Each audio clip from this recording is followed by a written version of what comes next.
হাসনাবাদ বিধানসভার হিঙ্গলগঞ্জ। আজ ভবানীপুর থেকে মডেল মাঠ পর্যন্ত গেরুয়া আবিরে ঢেকে গেল রাজপথ। কারণ একটাই, বিজয় উৎসব। হিঙ্গলগঞ্জের বিজেপি বিধায়িকা রেখা পাত্রের নেতৃত্বে আজ মডেল মাঠে জড়ো হলেন শত শত কর্মী সমর্থক। ঢাক ঢোল, মিছিল, মিষ্টিমুখ, গেরুয়া পতাকা আর ব্যান্ড পার্টির তালে নাচছেন কর্মীরা। ভবানীপুর থেকে শুরু হওয়া বিজয় মিছিল শেষ হল মডেল মাঠের বিশাল সমাবেশে। মঞ্চে উপস্থিত ছিলেন খোদ বিধায়িকা রেখা পাত্র। কর্মীদের উদ্দেশ্যে তিনি কি বললেন শুনে নিই। বিধায়িকা রেখা পাত্র তার বক্তব্যে দাবি করেন, দীর্ঘদিনের অবসানের পর আজ ভবানীপুর মুক্ত। তার কথায়, এই ভবানীপুরকে একসময় সন্ত্রাসের আঁতুড়ঘর বলা হতো। এই এলাকা থেকেই দীর্ঘদিন ধরে সন্ত্রাস চলত বলে অভিযোগ। আজ সেই জগদ্দল পাথর সরেছে, তৃণমূলের পতন হয়েছে। তাই মানুষ, বিজেপি কর্মী সমর্থকরা আজ বিজয় উৎসবে সামিল। তিনি আরও বলেন, এলাকার মানুষ শান্তি শৃঙ্খলা বজায় রেখে এই বিজয় উৎসব পালন করছে। আগামী দিনে আমরা বিজেপি কর্মী সমর্থকদের হাত আরও শক্ত করতে বিশেষ উদ্যোগ নেব। রেখা পাত্রের আরও দাবি, দীর্ঘ ১৫ বছরে তৃণমূলের সন্ত্রাসের অবসান ঘটেছে। তাই ভবানীপুর থেকে মডেল মাঠ জনসমুদ্রে পরিণত হয়েছে। তিনি আশ্বাস দেন, বিজেপি সরকার গঠনের পর হিঙ্গলগঞ্জ ও ভবানীপুরের একাধিক জায়গায় উন্নয়নমূলক কাজ হবে। দীর্ঘদিনের রাজনৈতিক চাপানউতুরের পর হিঙ্গলগঞ্জের এই বিজয় উৎসব কোনো নতুন সমীকরণের ইঙ্গিত দিচ্ছে, সেটাই এখন দেখার। হিঙ্গলগঞ্জ থেকে আমরা রেডিও সুন্দরবন। এই যে তৃণমূলের শাসনে ফেলাক পর্যন্ত এখানে বাঁধতে পারতো না এবং সন্ত্রাস চালাতো, কি বলবেন? দেখুন, এই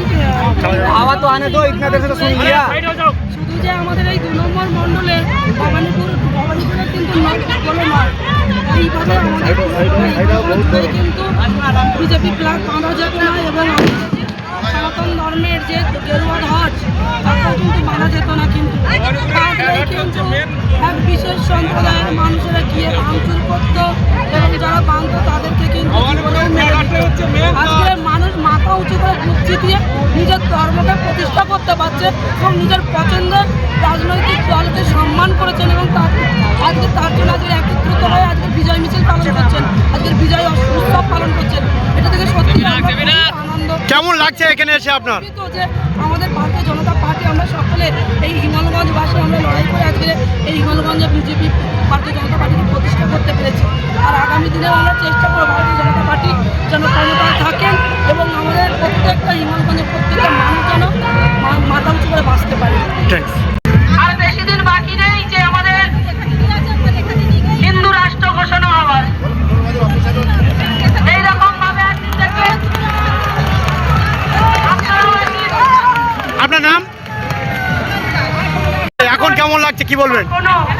কখনো এই পরিবর্তন আর অন্যদিকে যাবে না। এই পরিবর্তন ভারতীয় জনতা পার্টির পক্ষে ছিল, থাকবে, আগামী দিনও থাকবে।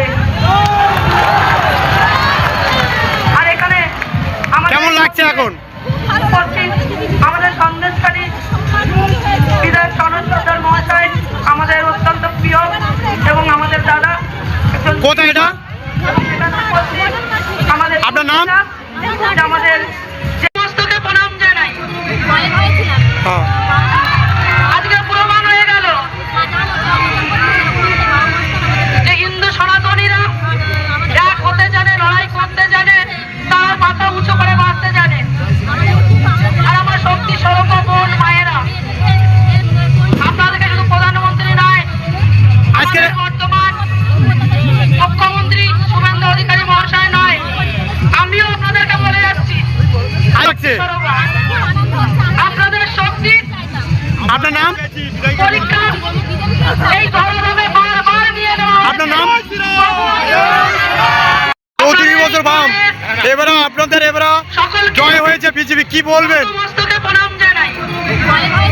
হ্যাঁ, আজকে প্রমাণ হয়ে গেল যে হিন্দু সনাতনীরা এক হতে জানে, লড়াই করতে জানে, তারা মাথা উঁচু করে বাঁচতে জানে।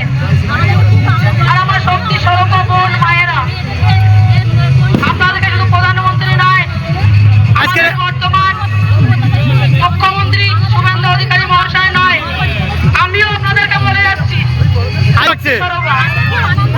আপনাদের শক্তি আপনার নাম? পরীক্ষা এই ধরনের